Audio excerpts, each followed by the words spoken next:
Hey YouTube, did you know that there's two more Little Cups this season? May 3rd to May 10th there's a Little Cup, and then May 17th to 24th there is an Element Cup, Little Cup edition, so just grass, water, and fire. So what I'm going to do in this video is go over how you evolve team building in the Little Cup and what I ended up with that is doing very well based on what you're seeing and how others are playing. So I think this is just a good strategy in general for, it's not just Little Cup, it's any sort of cup that you see, and it is for Great League as well, but primarily for these focused cups where the meta is limited. How do you play it? So Little Cup, we started off, I'm going to put up 5 here, which I think were the 5 that everyone knew people were going to use, starting with Bronzor. Bronzor is basically broken. I see it on about 4 of every 5 teams that I see in a set right now, and it's Bronzor plus 2 others, and it's just so bulky. There's very few Pokemon that beat it. So that's why Bronzor was there. Wynaut is another one of those where it's like, if you have XL in this league, you're at such a huge advantage. Seal is both a bulky option that can also hit super effective with their licks against those, the 2 I just mentioned. So that is why it is high. Ducklet with the Brave Bird was supposed to be one of the top ranked, but I'll tell you why it was not, in my opinion. And then Dino was great because it was a solid option. It resists the lick on the Seal, and you can hit for the crunch on the Bronzor, which that was matched. So that is what this meta started with, right? And everyone knew what going in was going to be. So after a day, I realized that Bronzor was on 20 out of 25 teams. What happened next was, when you see Bronzor so many times, people just said, you know what, screw it, I'm countering Bronzor. And so what happened was you started seeing a lot of darks, in particular Stunky, Vullaby, and Zigzagoon. And I'm going to put Shelmet up. Do I put Shelmet? Yeah, I'll put Shelmet up here because of it. So what happened was you saw all these darks, because darks do super effective against both Wynaut and Bronzor. Just straight crunch on Stunky, Vullaby with the foul play, plus it was a Brave Bird, so it was like a way better version of Ducklet. And that's why Ducklet kind of went away, because everyone's running, if you're going to run a flyer, you're going to run one that can throw foul plays at Bronzor. So that's what happened there. And Zigzagoon as a dark. It's a weird, because it's a dark, but it doesn't really have any dark type moves, but I saw it a bunch more. And I also think you saw Zigzagoon a lot more because all these did well against Seal, because the dark resists the lick, and Zigzagoon is half normal. So you were like triple resisting the lick, because you're double resisting ghost and then single resisting on the, so double on the normal typing, single on the dark typing, right? So you just kind of like wall Seal, and that's why you started seeing that. And then I started seeing Shelmets more because Shelmet did well against Bronzor. It did well kind of against everything, right? It hit super effective against Dino, super effective against Wynaut, neutral against Bronzor, you can kind of just hang in there, and then decent against Seal, because it's based on its bulk. So that is what you start to see. So you either run meta, top line here, or you run counter meta, second line here. And that takes me to my team that I'm going to showcase today in terms of team building. So what I started with was a sandshrew, and I've mentioned it multiple times before. A sandshrew is just a super hard counter to Dino and now Vullaby. Plus the Night Slashes add up on Bronzor. Like, you can, if you shield the payback properly, you can do that. And then if you ever get the double Night Slash, like a Night Slash boost, you can just basically almost one-shot a lot of things, but like for sure, like easy 2-shot Seal, and the Power Snows just ramp up on some of these neutral matchups. So that's why I put that in. Seal, I still think, is one of the best save swaps in this meta, because even against these like dark Pokemon which you resist, you still have the Icy Wind for the Dino and the Vullaby, and you can still Aqua Tail for the rest of these, and you still Body Slam spam. You still can take a lot of moves because you're so tanky. So that is why it did well. And so I tried it with everything. Like, I showcased this team yesterday with Ducklet, and I showcased it with my own Bronzor. And the main thing that I was having problems with was every time that I won a lead with a Sandshrew, a Seal would come in. Seal is, again, one of the best save swaps in this meta.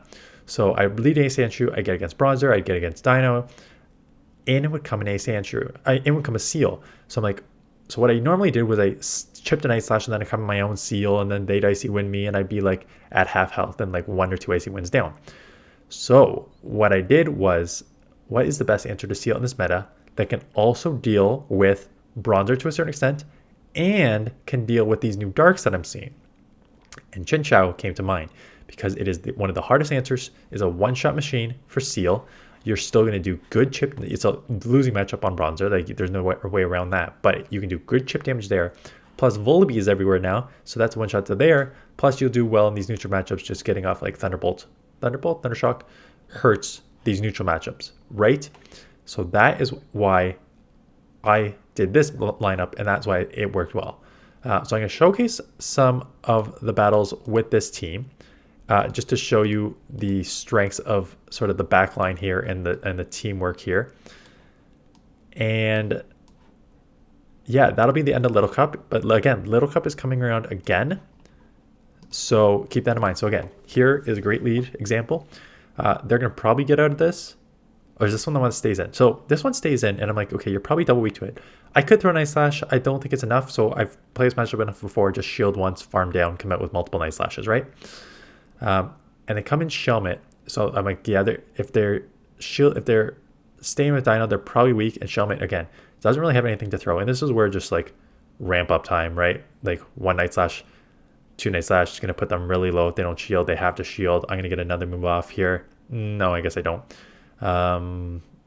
Body Slam won't take me out, I don't think. I'll live. Yep. So we'll get off another one, right? And this is just like the spamminess and domination of this Pokemon. I think it's super underrated. At this point, I can now just come in here. I'll take a Bug Buzz, I think, because I'm so tanky.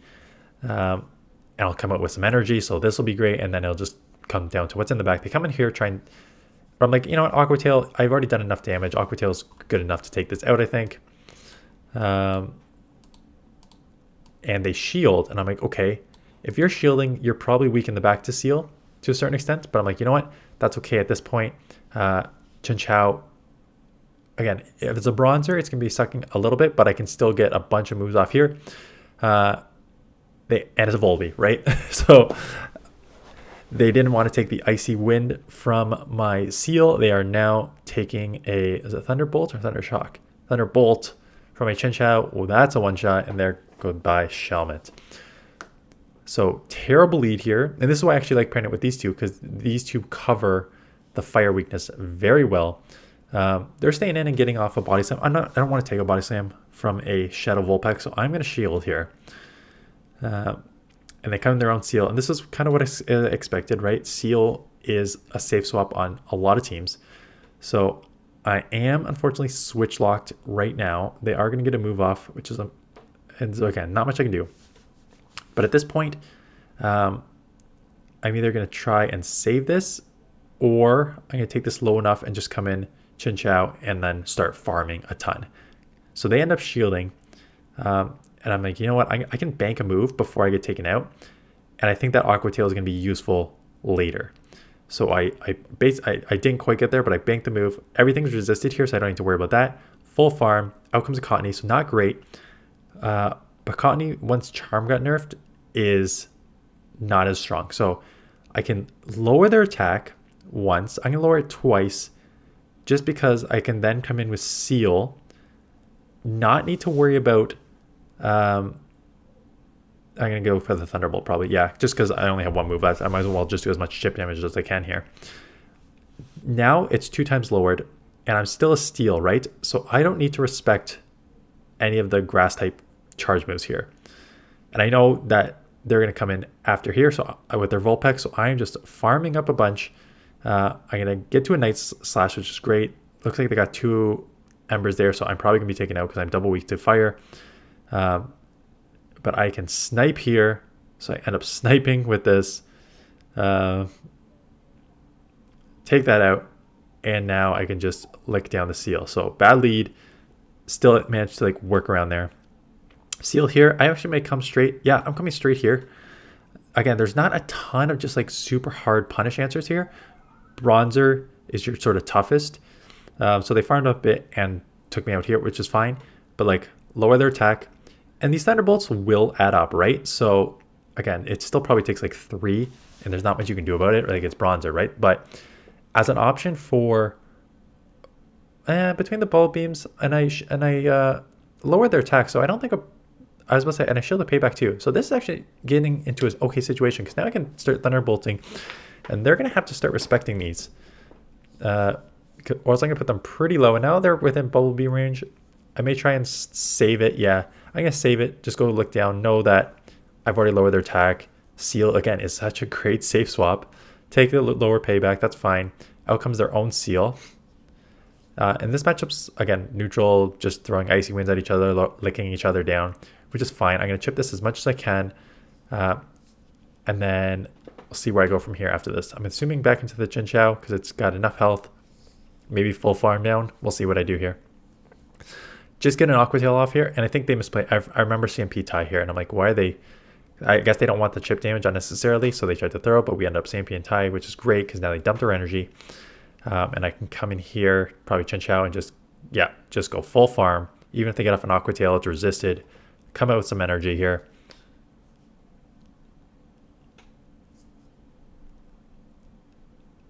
And it is a Shelmet which comes in, which is good because my A sandshrew will do fine against it. So lower their attack. They're not getting out. So this is where you just start throwing those Night Slashes. Night Slashes that up real quick here. And they try and catch. I was supposed to say, I know they have to try and catch to have a good chance here. Plus, they're going to reset the Bubble Beam as they should. But they go straight Bug Buzz. And now I'm going to basically have back-to-back Night Slashes here to take this out. They're going to need it to land. And I got the attack rise. So if this does not take me out, I will have a Night Slash, which will 100% take them out. Bug Buzz resisted. There you go. So this is the team that I ran with. Strong overall based on the meta that you are seeing, right? Each have play in this meta. Bronzor on the lead. This is fine. This is just kind of, you stay in here, you throw Night Slash a bunch of times. I often try to shield up a payback. Sometimes they bait with Side Shock, which sucks. Heavy Slam still hurts too, so it still takes like 3 Night Slashes to take them out. Sometimes 4 if they got like a full XL. So I'm shielding up. Heavy Slam, again, not terrible because I will probably get multiple off here now. And then the back two kind of cover each other. Like you're weak to grass in the back, but there's, again, not a ton of grass in this. You resist fire in the back with everything. Dino is a bit tough in the back because you only have like Icy Wind here. So I'm going to try and snipe. They come with their own Ace Answer, which is not a great answer. Like this is kind of where you can get a couple Night Slashes off to do chip damage, but this Lick and Aqua Tail is going to add up real quick on the Sandshrews, so they probably will get 2 Night Slashes off here, and the Shadow makes it really tough. Because now, an Attack Boost makes it way worse.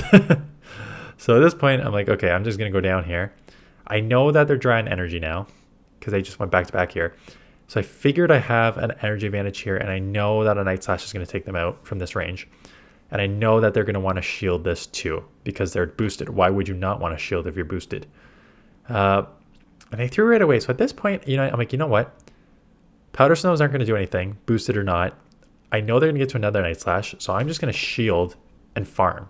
Come out with a ton of energy for what is left over here. Out comes a Volibee. Again, they're trying to counter Bronzor with the Volibees, and this has a Bronzor on the team, so basically take it out one shot. Goodbye, Volibee. Sandshrew doesn't have much health left. Bronzor doesn't have much health left. Chinchou's actually somewhat tanky. Heavy Slam's just resisted, so they can't even get to the payback.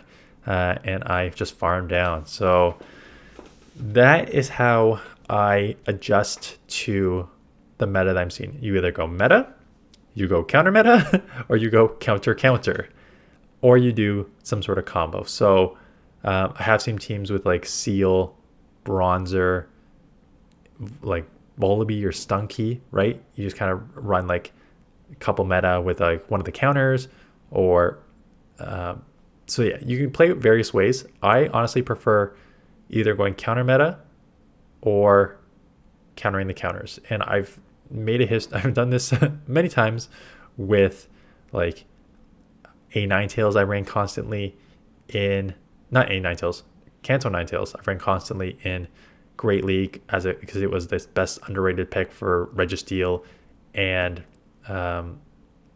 Walrein, and Trevenant when they showed up. So I was one of the first to do that.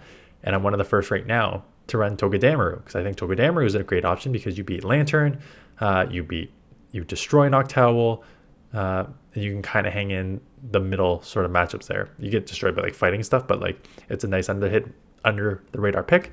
So that is kind of how I play, and that's kind of how I play with this. A Sandshrew can do enough chip damage with the Night Slashes on Bronzor, plus you do Dino, and you do decent against the Darks. Seal, again, is meta, but it answers Bronzor and why not really well. And Chinchou is a nice sort of under the radar pick for all the Seal safe swaps, plus does great in neutral situations. So that is how I team build. That is how I adjust. And we are done Little Cup. So tomorrow, top teams for Spring Cup, Great League Edition. And we will go from there. So I appreciate you watching, appreciate the thumbs up and comments, and I will see you guys in the next one.